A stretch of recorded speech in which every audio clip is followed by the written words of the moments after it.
Good evening. Thank you for being here on KREM 2 News at 5. I'm Whitney Ward. Mark is on assignment tonight. We'll see him a little bit later here in our broadcast. But we do begin right now with breaking news. Heavy police presence on Hamilton Street near Gonzaga University. We have just learned a woman was rushed to the hospital after being shot in the head. We want to go straight to KREM 2's Kyle Simchuk, who is live at the scene. Kyle, what can you tell us? Well, yeah, and Whitney, Hamilton's going to be shut down for several more hours as police investigate. They have a car pinned in right behind me. A tow truck just arrived. They're telling us that that is the suspect's car. A woman in that car apparently suffered a gunshot wound to the head. She was taken to the hospital with life-threatening injuries. Three other people, three men inside that car, have been detained and they are being questioned right now. Spokane police tell us a man told officers he recently had some tools stolen and he found those tools listed for sale online. He hatched a plan to meet up with the suspects to get those tools back. Today, earlier this afternoon, he confronted them. The suspects apparently got in their car. The man chased after them, and that's when the suspects, police say, at least one of them started shooting at the man. He was not injured, but a woman in that suspect's vehicle apparently had suffered a gunshot wound to the head. Again, she is in the hospital right now with life-threatening injuries. But back here at the scene, police are still investigating, again, getting ready to tow this suspect's vehicle away. So far, no arrests have been made, but police, again, have three people detained. They are being questioned, and that one woman in the hospital with life-threatening injuries. We're going to stick around and keep an eye on the scene. For now, reporting live in Spokane, Kyle Simchuk, KREM 2 News. All right, Kyle, thank you very much. And another big story at this hour, a major legal and financial setback for former President Donald Trump. A judge in his civil fraud case has found him guilty and announced massive penalties. Christian Benavides reports now from the New York courthouse. A New York judge has ordered former President Donald Trump and his co-defendants to pay more than $350 million. The ruling also bars Trump from running any company in New York for 3 years. And it's all having to do with election interference. There were no victims because the banks made a lot of money. They made $100 million.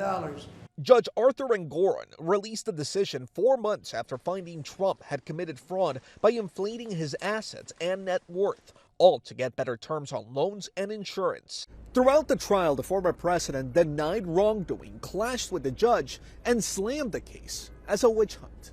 The stiff penalty is a victory for New York Attorney General Letitia James. The court, once again, ruled in our favor and in favor of every hard-working American who plays by the rules.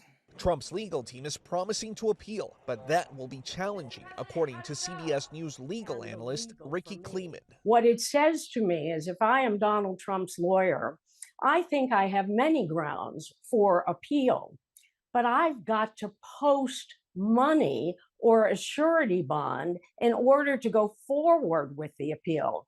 And in New York, that is a phenomenal amount of money. The judge also banned sons Donald Trump Jr. and Eric Trump from running a corporation in New York for 2 years, saying they intentionally falsified business records.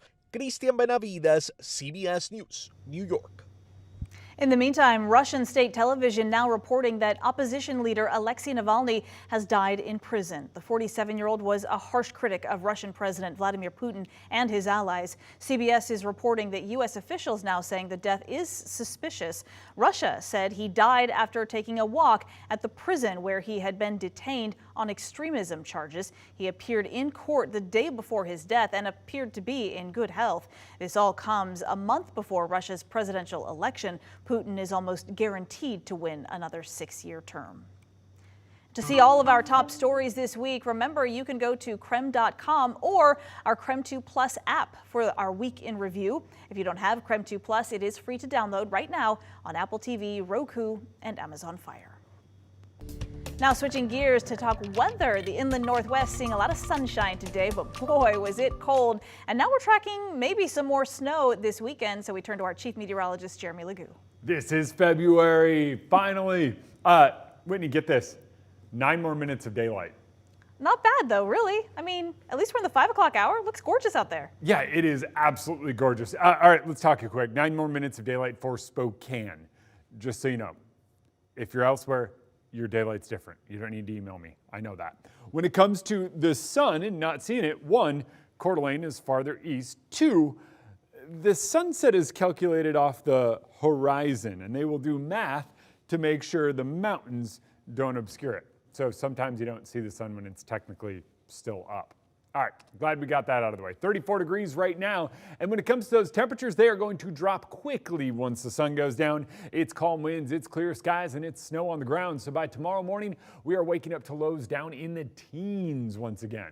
Newport 14, Coeur d'Alene 15, Spokane 18, Deer Park 17. 20s out in central Washington and down across the Palouse. You get up closer to Canada, it gets colder. You get into Montana, single digits. It is going to be that kind of cold. Tomorrow afternoon, we warm up. Some places stay below freezing. I think if you're in the mountains, let's say you're going to go skiing, you're below freezing tomorrow. You're in Montana, yeah, you're not getting above freezing. It's winter. It's February. That's just the way this works. We got plenty of sunshine tomorrow morning. By tomorrow afternoon, clouds filter in. They start high in the atmosphere and then get lower and lower and lower. By Sunday morning, we're waking up to a round of snow. Scattered snow showers persist through Sunday afternoon, and by Monday, it all turns to rain as warmer weather starts working its way in. All right, Jeremy, thank you.